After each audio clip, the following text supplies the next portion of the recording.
What's up, gamers, and today I want to talk to you about the worst class in Zenless Zone Zero, the defense class, or as Pridewin calls them, the defense class. I'm glad we're getting our advice from this website, gamers, and we can spell defense correctly, surely. Anyways, gamers, we're going to be talking about the defense class right now and why it sucks so bad, how it can get better, and where the future of the defense class actually is, because I do think this class probably has one of the most potentials in the game, especially for the new Shiyu defense. God damn, bro. Doomfist clocked my ass on this shit, man. Anyways, we'll get into it later in the video. But let's first start off with what does the defense class actually do? Because the defense class is, as it says, it's a defense class. They literally put shield on you, or the only one we have in the game right now. That tells you how bad they are, right? Because we only have one character in the game right now. We're getting others added in the future, but as of right now, we only have one in the game right now. It is literally so down bad. If you look at the tier list for Pridewin, there's not even a category for like shielder. There's just stun support, anomaly DPS, and pure DPS. They didn't even want to throw him in anything or throw that particular class in anything, so very PogChamp there. Anyways, let's get back to Ben himself, because Ben's the only one in the game, so we can get a good analysis of what defense characters actually are by looking at his kit. So guys, as you can see from Ben's core passive here, he is going to be getting a shield for all squad members whenever you're using his EX special attack. That's the basic breakdown, right? They defend your characters, they put shield on your characters. That is supposed to be the main stick of them, right? So you don't take damage. And then on top of that, he has an additional ability where he does give a crit rate bonus to anyone that shares the same attribute or faction as him. Him being, what, a fire type character, so either you run a fire character or Bellabog heavy industry character, you get a shield. Now, the reason why his shield is not too good, or why Ben is not too good overall, right? They kind of market him as a breaker. He gives some buffs. He puts shield on your allies. But like if you run him on that team, right? Or if you have two Bellabog units on the team, Coletta, she's already a stunner, so you really don't need his stun on top of her stun, realistically there, right? And then on top of this, Anton here, if you get his mind skates up, guys, he actually gives himself his own shield. So it feels like to me with his shield in particular, with how kind of weak his shield is, it doesn't really do that well for the class that it's in, right? And that's why I think he's ranked so low. Also, one thing I do want to note here that I didn't note before, Ben and Coletta do work well together. He enhances her basic attacks, but that's really all outside of it, right? But with me already starting to talk shit on this class, let's just go ahead and full send it and talk shit fully on the class and why it's actually bad. First of all, the content we currently have in the game right now, guys, the content we have in the game is not hard at all, which we'll get into Disputed Node in a second here. But if we just go to something like this, right? These are all level 53. Let's just throw together a team and see how much damage the enemies are doing to us. Alright, guys, I'm just gonna let these enemies hit us a few times here, and let's see how much damage they do. Whoa, look at that. I did about, what, 10% of my HP there? We're getting shot a couple times. Oh, we're taking some more damage. Look at this. Okay, bam. We've taken a couple more hits. We're going to take a couple more hits here. Actually, let me go ahead and kill the enemies to see what a boss does, because surely that's what's going to do the most damage, right? Alright, guys, here we go, a boss. Let's see, our Grace had 8,000 HP there. Let's just go to our Julian here and see how much damage he takes. Oh, we took about, what, 25% HP there with that attack. Okay, let's see if we can take some more damage here.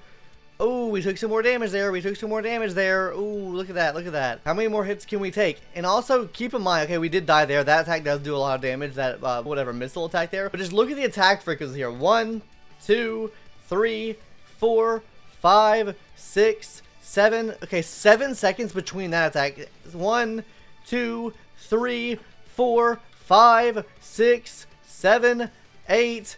Okay, 8 seconds in between that attack. So, I mean, as you can see here, guys, there's just a lot of downtime in between attacks here, first of all. And the attacks really aren't dealing that much damage. Obviously, some attacks do more than others, but you're really not taking, like, that much damage against these enemies, right? And especially if you're on the attack against these enemies, you're probably going to be breaking these enemies' weaknesses pretty quick and getting them in the daze stance. But for, like, 1.0, 1.1, I really don't see the use of these characters added into the game or just being in the game. Like, we don't need these characters to necessarily survive. Honestly, the main issue that I feel like a lot of players face right now is not like dying in these events, which we'll talk about the other node in a second here, because I do think it's a lot harder.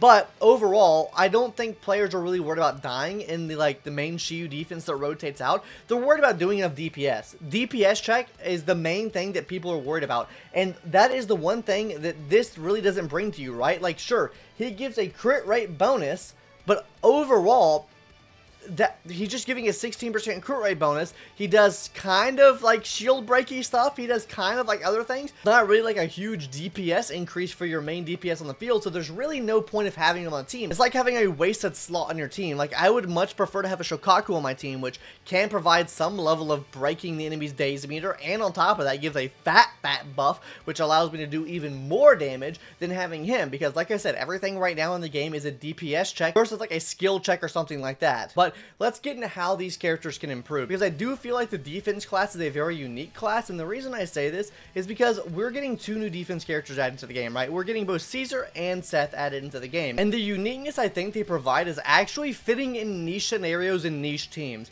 I think that is where you're going to see them being the most used at. I don't think they're going to be the most universal characters, right? I think their shields can be more beneficial in the future, which we'll talk about, but I think they are very niche fit characters, right? Let's take Seth for example. I don't know if they've talked about what Seth does, but I'm going to talk about it regardless. Seth is going to be reducing the anomaly resistance of any enemy by 20%. That's absolutely huge for anomaly based teams, especially if you don't have like a designated breaker for the team. Like for me, for example, I use a team with Grace, Anton, and I might just throw Seth on the team now, because he will be decreasing that anomaly resistance by 20%. That's going to be absolutely huge for that team. That whole team runs on anomaly. He fits into anomaly teams. That is where I would run him at. So as long as he can provide some decent level of shield breaking potential, then he is going to fit absolutely amazingly in that team. The same thing I think can be said about Caesar as well. We don't know. I haven't seen any leaks on Caesar seriously, but I don't know what exactly Caesar is going to be doing, but I would assume that she is probably going to be some type of breaker as well. So I think she'll offer some pseudo level of breaking,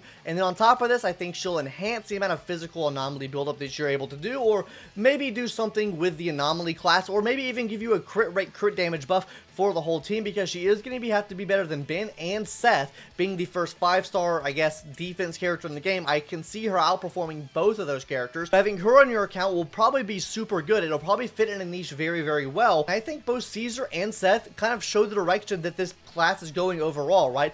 This is what the future needs to look like, right? First of all, they need to have strong shields. That is their main thing. If they don't have strong shields, then they're absolutely useless in my opinion. They need to be able to block out some damage. On top of that, they need to be a strong buffer, breaker, or sub DPS. They need to be one of those things. Preferably a breaker or a support type character that's going to be giving you types of buffs for your team. I don't prefer a sub DPS just because your main DPS is the main person that's going to be dealing damage. You want to be supporting your main DPS as much as possible so you're able to clear content faster, and then they won't be a wasted slot on the team. That's my viewpoint on it, and I don't think they're going to be like that judging just from their abilities alone. Now, you might say, well, you don't even need a shielder at all on your team. The content's not hard enough, right? You just said it before. And while yes, I agree, the 1.1 content and the 1.0 content really isn't that hard. So I want to take a look at the new node first. What are the challenge requirements? Have 0 agents defeated, have agents defeated less than 2 times, have agents defeated less than 6 times. What does that mean? These enemies should be hitting harder. They should be absolutely destroying your whole career, because you're trying not to die. There's no time limit. So your main thing here is killing the enemies obviously as fast as possible, just so you can complete it as fast as possible. But not only that, also not dying in the process. And we have a new enemy added into the game. This guy right here, and my god, he hits like a truck. So guys, I quickly want to show you this clip right here for when I was facing him and spent over 30-40 minutes trying to defeat him. I was just going to record something for the video for background footage, but my god, he fucking wrecked my shit. He took me to the dumpster and fucking rolled me up and recycled my dumbass. I mean, look how much damage this guy's doing. Bro almost one-shot me. Bro took what? 5,000, over 5,000 HP, 5,575 HP from me. From one attack. And not to mention that, guys, he also, like, he does a couple slow attacks right here, but then his attacks really start speeding up. Like this right here, yeah, you're done, buddy. Look at that shit. Look, and that shit tracks you, by the way. I don't know if you guys knew this, but that shit will track you to the ends of the earth. So really quickly, guys, let's just watch this real quick. Let's watch what happens to my dumbass here as he tracks me across the fucking map. First of all, how? I got sucked into it somehow. And he also eviscerated my the rest of Anby's health there. The main point I'm trying to make here with this, guys, is first of all, we have events in the game like this where the enemies are just hitting for a lot more damage. On top of this, we have enemies in the game like him now that are attacking a lot more frequently on you. Like, his attack pattern is a lot more frequent than just about any other enemy we've had in the game thus far. So I feel like if they keep adding enemies in the game like this, increase the amount of damage they do, which is like a match made in heaven. This is what people wanted, right? They wanted more attack frequency, they wanted harder hitting enemies, and then they wanted a little bit less bullet sponge, right? And I think this does at least cover two of those things, which is more attack frequency and higher attack damage, which he absolutely does. So I do feel like the enemies will get harder the more we advance into the game, which makes shielders more and more of a viable option as long as they can do the things that I mentioned before to level them up. I don't think we're just going to want a shielder on the team. I think we'll probably just try to tough it out and get through it out shielders on the team if the case is that they don't provide much outside of shielding, right? Especially if it's a time event mode. You want to beat it as fast as possible. If they're not offering you any buffs, then maybe you want to try to tough it out. But if you're on mobile or something that's harder to play on, like your computer's like kind of crappy, right, and you're trying to get through these boss fights, it's kind of laggy, you definitely want a shielder, right, regardless of the rewards you get. You're going to want a shielder on your account, and I think that is going to be true for the future as well. If they keep introducing enemies like this, the Rampart Brute, which god damn, I love that they added into the game. Absolutely amazing enemy. I think he attacks a lot more frequently, does a lot more damage, and this is why you're going to need a shielded character, because of enemies like this that do absolutely a shit ton amount of damage to you. And then, who knows, this will probably become a rotating mode into Shiyu defense.